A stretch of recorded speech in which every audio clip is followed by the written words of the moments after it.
So, Radio Winchcombe, it really wouldn't be a Bad Girls Radio special without one of the greatest TV villains of all time. So let's say hello to the one and only Mr. Jack Ellis. Hello. Hello there. How are you? Well, I was going to say thank you so much for joining us. It's such a pleasure to have you as part of the show. It really is.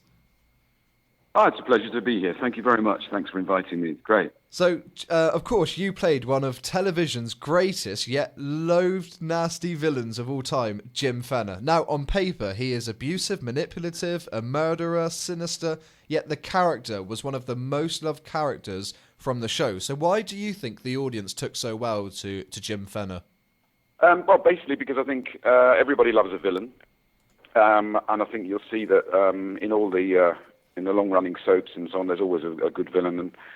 And I think also the thing about Fana was that what we decided to do was to make him, starting him off quite sympathetic, actually. And it wasn't in the first series, it wasn't until about the fifth episode you got a bit suspicious of him. And then every time I killed someone, or did something really terrible, like raped someone or was really horrible to someone, then he'd sort of turn himself into the victim. Yes. And the interesting thing about that is over time, when you do that, people start to sort of forget slightly that he's that bad, and then you suddenly whack them again with something nasty, and then he comes back. By the time we got to, I think, the seventh series, it's not that it wasn't working, it was just the storylines sort of got so completely and utterly ridiculous that we couldn't. I said to the guys, I said, look, I don't think really we can, for all our sakes, even certainly for the audience's sake, I think we better kill him. And interestingly enough, the producers agreed with me. And the funny thing was, then I went, "Oh, what, you mean you're going to kill me?" So it was classic, shooting yourself in the foot, as it were. But I think, I loved playing it. It was a great part. And it was a long, I did it over 5 years. I did something like 84 episodes. And I was going to say, was there a time when you had ever used to read the scripts and kind of think, for God's sake, I can't do that. That's horrendous. I've got to say I did. Even the first, I've got to say, yes, I did think that. And I did think that, obviously, in fact, it was interesting. It was more of a conundrum. It was more sort of it was more it was interesting as an acting job, really, to do it and sustain it. And I found I'm always quite interested in that, in the whole thing of the process and how you go about it. And I always think there are so many different views on how you act and what you do and so on and so forth. And I think it's a very instinctive job in many ways. And I think. It was a challenge, really, and I enjoyed that challenge a lot because they were always different. Also, it was a great company. We were a great company of people. I have to say, I think I was probably only two of us at any one time, 2 or 3 men in a cast of sometimes. I had 65 women to work with on a daily basis, and with all the supporting artists and the actors. So it was. Obviously, from that point of view, it was rather pleasant. I think it's something that's very going back to the whole thing of why people loved it, why they loved Fana, was that it really is it's clever writing. It's down to sort of it's all the elements, all the ingredients coming together, and all the other actors. Because I work with some absolutely blinding actresses, brilliant actresses, all of whom they feed you in a way. It's not just me. It's actually it's as in all good theatre and all good television, all good film. It's a team process, really. It has to be. And, we all saw Jim Fenner in a new light when he tried to frame someone that he is actually meant to love, Karen Betts, for murder. Yeah. So do you think the writers just really wanted to see what they could get away with and what they would get away with? Because it was like he could do anything, and then he's back on the wing, he's doing his job. It was just amazing to watch. Well, I have got to say, when I found myself driving Karen Betts's car, dressed as Karen Betts in a wig, I think I'd just killed her. And no, I hadn't killed her. You killed the I was training. gentleman. Of course I was. I'm sorry, it's a long time ago, so the storylines are a bit hazy in my memory. But no, yes, I stole her car, dressed as her, with the full thing. So as you know, I was in drag, driving the Triumph Stag, and then knocking over a pedestrian and killing them. I have to say, I did slightly question my sanity. But you know what? Weirdly, the audience kind of bought it. Because the thing was, he was so mad, he was so out there on a limb that they bought it. And also, it kind of it was an elevated form of television. It wasn't, it was, of course, based in reality, but it didn't, everyone talked about Prisoner Cell Block H and so on, but I think it fell between two genres, really. It was sort of in the soap area, but also it had high production values, even though we shot sometimes, similar 14, 15 pages a day. It still had quite high and very good. We had great lighting camera people on it as well, so it always looked good and good directors. So I think that somehow it was an addictive thing. People just sort of wanted to see, well, how the hell is he going to get away with this? and then, did. And then they could. Yeah, sorry, go on. No, I was going to say he did get away with it. That's the thing. Every time he would get away with it. But you had. Yeah, but the Julies done him in the end, though. They were the ones who got him. Well, I was going to ask you about that because it was such a big moment. So when you found out it was actually going to be one of the Julies that killed Fenner off, what were your thoughts on that? Because it was such a shock and it was unexpected. It wasn't the person you would thought. So do you reckon it was a good thing to make that happen? I think it was. Yeah, I think it was great. I think it was really good. It was really good. I think it was. I think it could have been. In a way, it could have been earlier, and it could have been Linda Henry, Yvonne. Yes. In a way, that was the obvious one to go for, and of course, choosing the Julies. I think was interesting, and also, it really was payback time. There was no way this guy was ever going to come back, and of course, he actually did come back, but he came back as a ghost. He was missed. That's why. One of the most memorable moments in the show. You were just talking about Linda Henry playing Yvonne Atkins. Obviously, when you killed Yvonne, it was one of the biggest storylines in the show's history. So, what were your thoughts when you found out they were killing her off the show? What did you think about it? Did you think it was the right move or the wrong move? Well, I think that killing a great actor off in any series sometimes has to warrant it. And because I think Linda's an amazing actress. I think she's an amazing actor. I think she's, kind of I see her as a sort of female Ray Winston, really. And, she really is so powerful and strong. And the relationship between the two of us was so powerful. But I think by that time that the storyline had got to such a point that something had to happen. Either she had to kill me or I had to kill her. I don't know. It's such a long time ago now. I can't really remember my reaction. But I think on reflection, I would say I think everything took a kind of natural course with that show, and I would say probably it was the right thing to do. I think I missed her. I certainly missed her because she's such a powerful presence to work with. Also, she's just great, and we had a real edge going on between the two of us, and I think it translated very well. And so I kind of missed her when she went. Well, Jim had many rivalries, from Helen Stewart, who could really see the real Jim, to Shell Dockley, who was very disturbed, who actually tried to kill him, and of course Mr. Grayling, who wanted you out. So, for you, do you have a favourite rivalry from the show?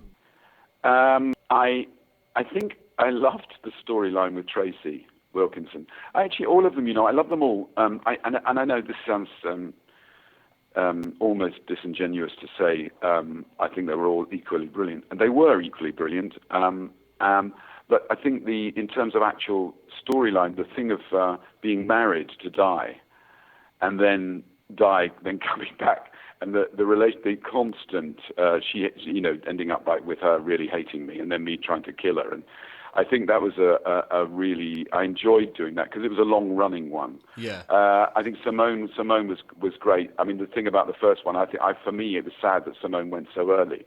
I think she only did she did 2 series or 1 series? She did 3 series, right? Yeah. I think Simone was great.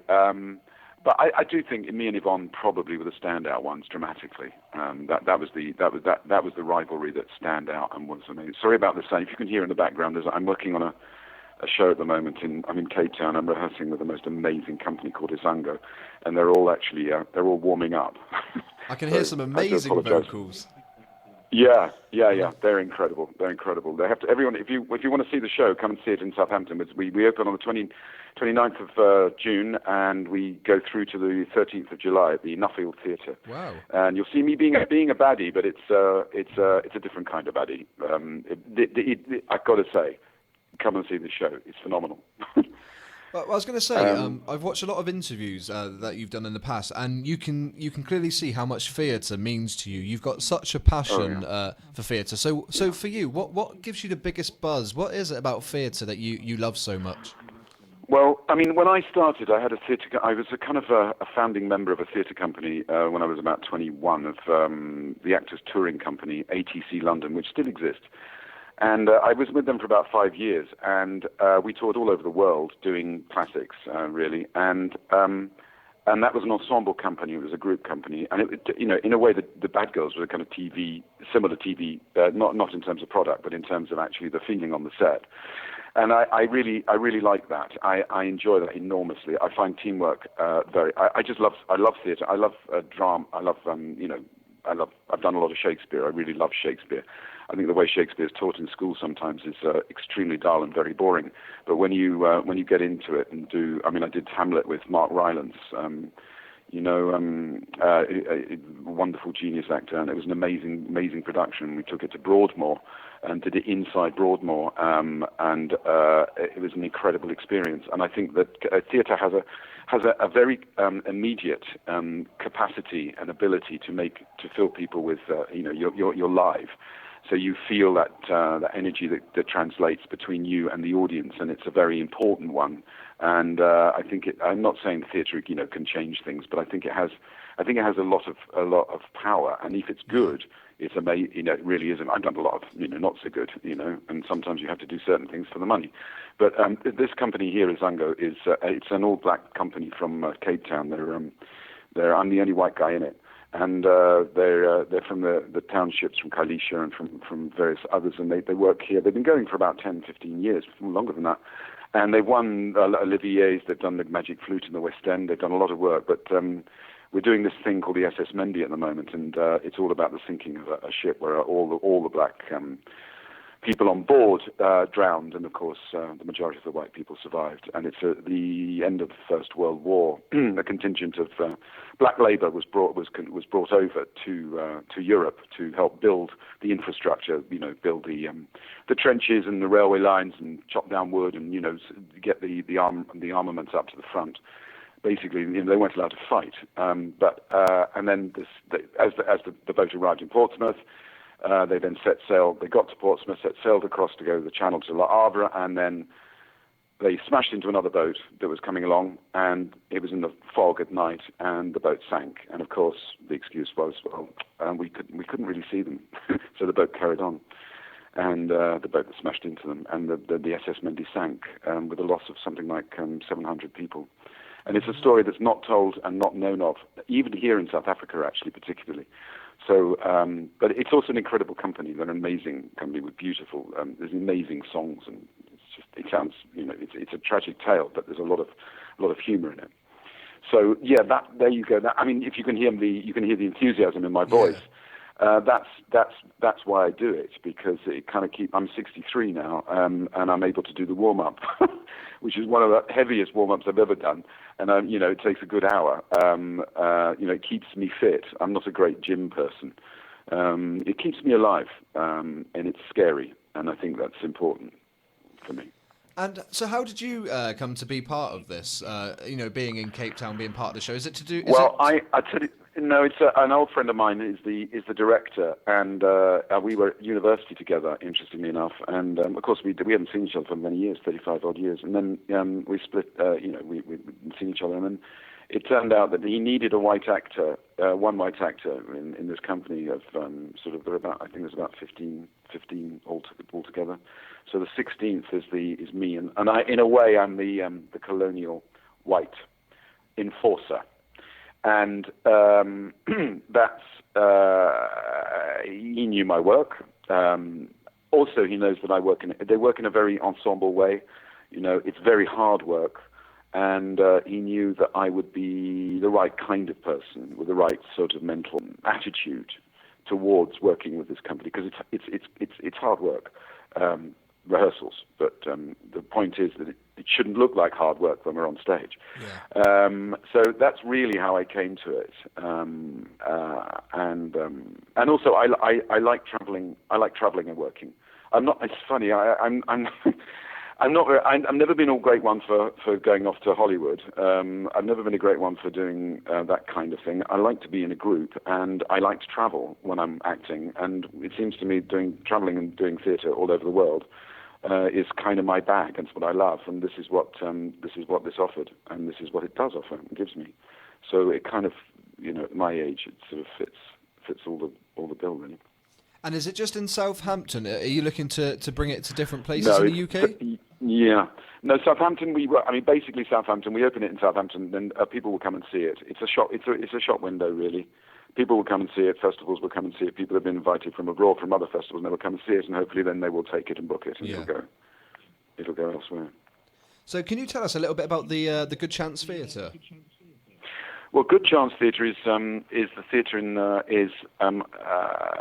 they basically were in the jungle in Calais, and they went there. Two young guys, the Joe Robertson and Joe Murphy, turned up in Calais, and they saw that it was in a refugee camp there. It was an absolute nightmare, and you realise that they got food, they got clothes, but they haven't got anything for expression.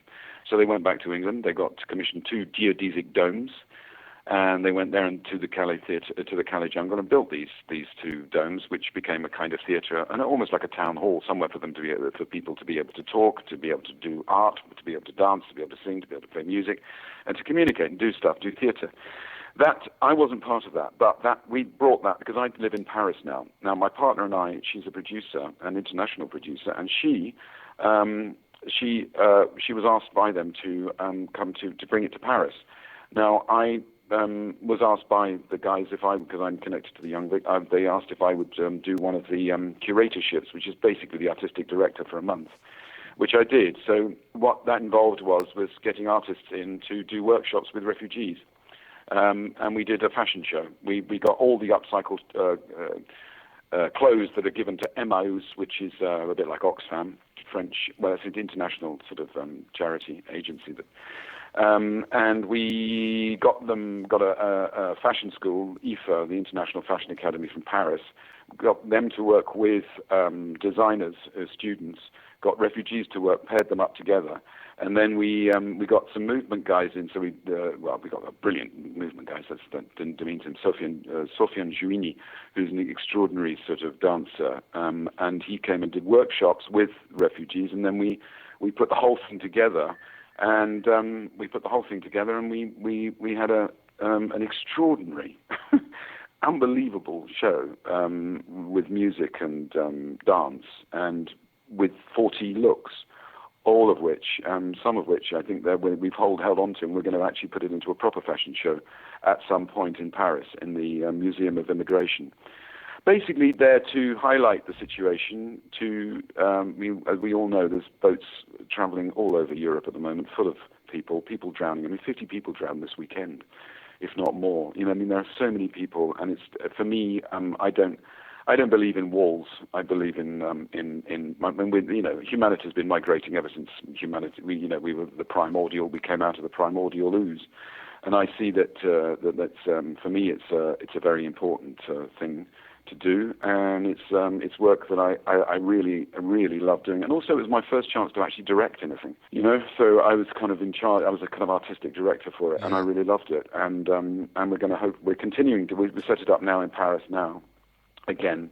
It'll go through the summer, and hopefully we're hoping to take this to other places. At the same time, this is in conjunction with The Jungle, which is currently about to open in the West End, which is the story of the Joe's time in Calais in the jungle.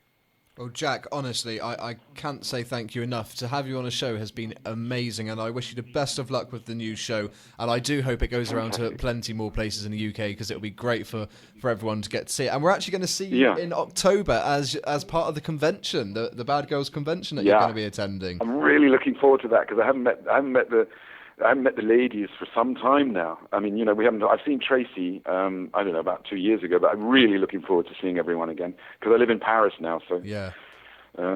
Surprisingly, none of them actually come over and said, "Can I sleep in your spare room and have a look at Paris?" Maybe I'll get an influx now. But the girls, I'm really looking forward to seeing them. It's going to be great fun. Well, people should come down to it. It's going to be good fun. Well, I'm coming. I'm getting tickets. It's going to be great to meet everyone. So thank you so much for coming on the show. You're more than welcome. Thank you very much indeed. Thanks for the invite. Thank you.